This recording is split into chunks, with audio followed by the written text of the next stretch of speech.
Kumusta mga pare ko? Yun, I'm back. Yan. Ayun, so tuloy-tuloy pa rin tayo sa pagtikim ng ating mga tanim. Sayang naman, di ba?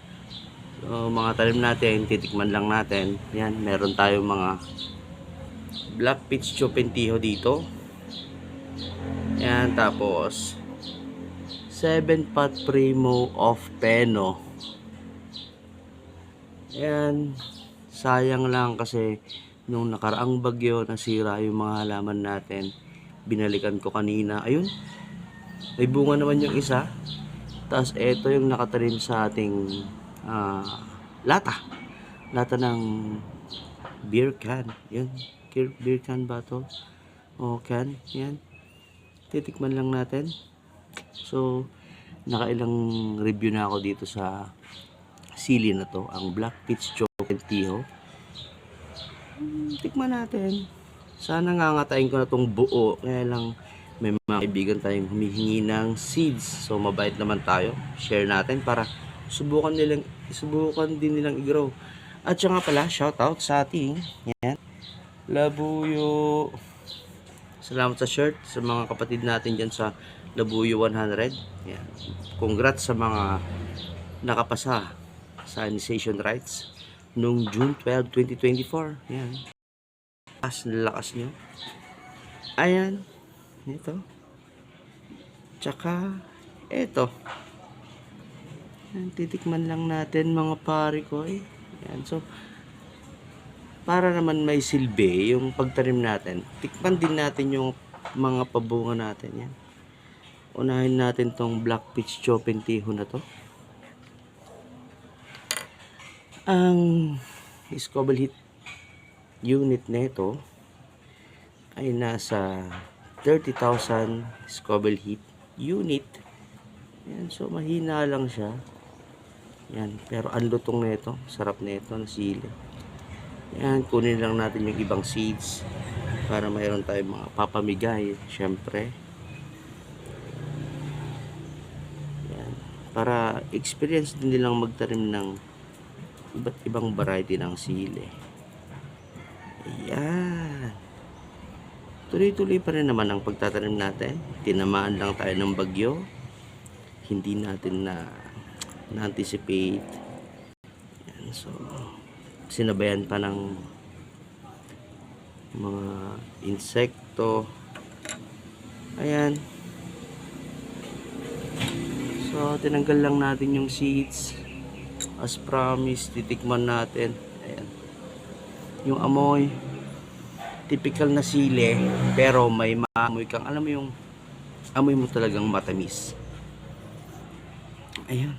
So, ayan, tikman na natin mga pare ko. Kalahati lang muna. Narinig nyo malutong?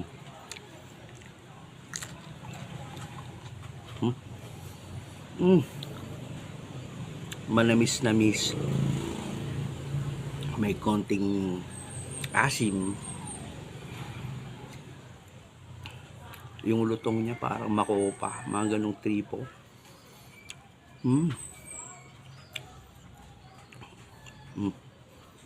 Sarap niya mga pare ko. Ito. Parang yung lutong niya. Oh, di ba? Hap, di ba?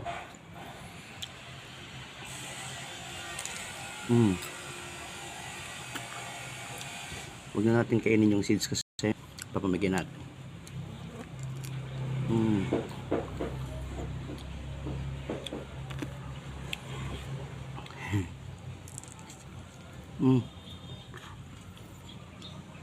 Yan. Sarap. All in all, masarap siya.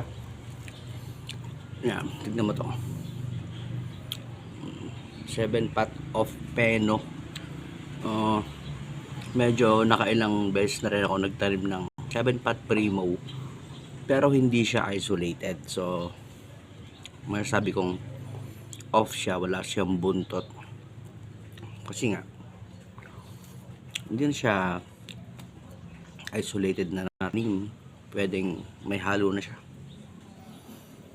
na ibang variety ng sili. Alam mo naman, ang insekto, kalat-kalat. So, try pa rin natin tikman to. Hiwan natin sa gitna. Amoy natin kung same pa rin yung amoy ng 7 Pat Primo, ganun kasangsang.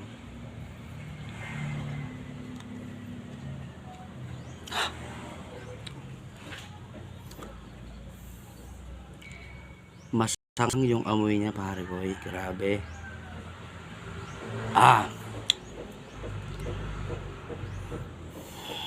Tikman natin.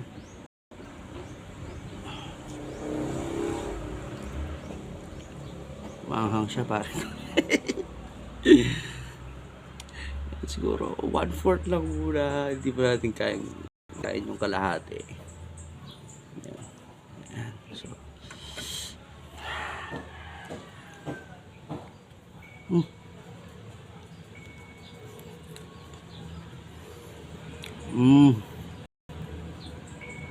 anghang, men. Off pero siya, pero ang anghang, men. Take note, 1/4 lang. 1/4 lang yung kinain ko. Sa tagal kong hindi kumain ng fresh pads, mahina yung tolerance ko.